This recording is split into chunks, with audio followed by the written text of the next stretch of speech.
मुंबईमधला footpath हा पण एक फार चर्चेचा विषय असतो आणि मुंबईकरांच्या जिव्हाळ्याचा, कारण मुंबईकरांना रस्त्यावरून चालताच येत नाही. फुटपाथ जे आहे ते एकतर फेरीवाल्यांनी तिथं अतिक्रमण केलेलं आहे, ड्रेनेजची झाकणं ही कायम तुटलेली असतात. म्हणजे जास्त पाऊस पडला की अशी भीती वाटते की कुठल्या झाकणा कुठलं उघडं असेल आणि काय झालं असेल तर जीव जायचा.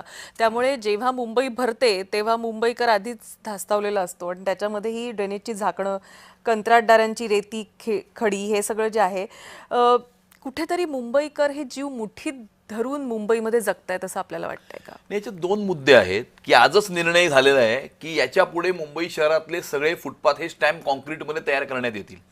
आधी पेवर काय ब्लॉक्समध्ये असायचं नाही. की पेवर ब्लॉक असायचे, मग एकदा टेंडर काढलं की 3 वर्षांनी पुन्हा ते पेवर ब्लॉक निघायचे, मग परत नवीन टेंडर काढायचे.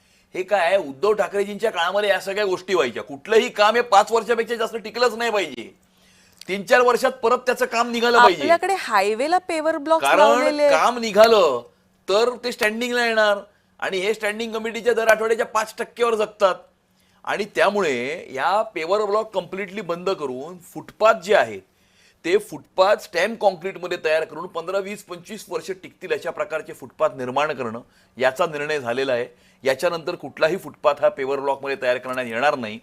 आणि महानगरपालिका एकदा बॉडी आली की त्वरित फेरीवाला धोरण हे आम्ही आणू. त्यामध्ये जे पात्र फेरीवाले आहेत त्या पात्र फेरीवाल्यांना हॉकिंग झोन्समध्ये त्या ठिकाणी लायसन्सेस देऊन त्या ठिकाणी त्यांना बसवण्यात येतील. आणि हॉकिंग झोन सोडून दुसरे सगळे जे एरियाज आहेत ते नॉन हॉकिंग झोन्स असतील. आणि त्यामुळे क्लिअर कट हॉकिंग झोन आणि नॉन हॉकिंग झोनचं डिमार्केशन मुंबई शहरामध्ये करून पात्र फेरीवाल्यांचं पुनर्वसन त्या हॉकिंग झोनमध्ये करून इतर सर्व एरियाज हे हॉकर फ्री करण्यात येतील.